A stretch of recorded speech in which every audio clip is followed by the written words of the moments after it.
Engineering करणारे अनेक जण गणित विषयात क्लीन बोल्ड होतात आणि इंजिनिअरिंगला विकेटही पडते। पण पिंपरी चिंचवडमधले अभिजित भांडारकरनं हे गणित सोडवलंय। कसं ते पाहूयात। हे आहेत अभिजित भांडारकर। भांडारकर सरांचा क्लास सुरू आहे, पण हा क्लास जरा वेगळा आहे। रेग्युलर मुलांसोबतच इथे नापास झालेल्या मुलांना शिकवलं जातं। अभिजित भांडारकर यांना ही कल्पना सुचली त्यांच्या स्वतःच्याच अपयशातून। अभिजित भांडारकर स्वतः इंजिनिअरिंगला असताना अनेकदा गणित विषयात नापास झाले। शेवटी त्यांनी वैतागून इंजिनिअरिंग सोडलं, MSc केलं।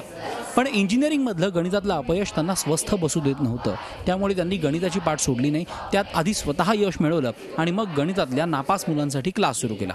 माझ्यासारखे परत विद्यार्थी मी ज्या फेजमधनं गेलो ती फेज विद्यार्थ्यांनी न अनुभवावी म्हणून मी ध्यास घेतला की गणित सारख्या विषयामध्ये विद्यार्थ्यांना पारंगत करावं। त्याच्यासाठी सातत्याने आम्ही आमचे स्टाफ मेंबर्स आणि आम्ही सर्व त्यांच्यावर एक कंटिन्यू आम्ही त्यांच्यावर मेहनत घेतोय। भांडारकर सरांच्या क्लासनं अक्षरशः चमत्कार घडवलाय। गेल्या वर्षी इंजिनिअरिंग डिप्लोमामध्ये नापास झालेल्या तब्बल 18 विद्यार्थ्यांना यावर्षी 100 पैकी 90 पेक्षा अधिक गुण मिळालेत, तर दोघांना 100 पैकी 100 गुण मिळाले। आतापर्यंत गेल्या 4 वर्षात 61 जणांना 100 पैकी 100 गुण मिळवण्यात यश आलंय। यंदाच्या वर्षी 27 जणांना 100 पैकी 100 गुण मिळाले आहेत। गणित हा विषय जास्तीत जास्त सोपा करून आम्हाला सरांनी सांगितला।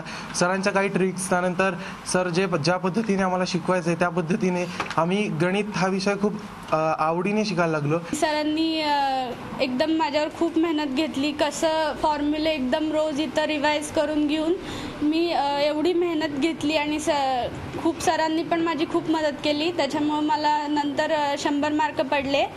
आलेल्या अपयशातून संधी शोधत यश मिळवणं प्रत्येकाला जमतं असं नाही, पण अपयशानं खचून न जाता यशाची शिखरं गाठणारी अनेक जिगरबाज असतात।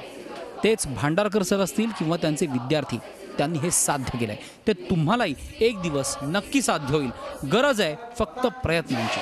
Kailaspuri, Zee media, Pimpri Chinchwad. Zee 24 तास रहा एक पाऊल पुढे।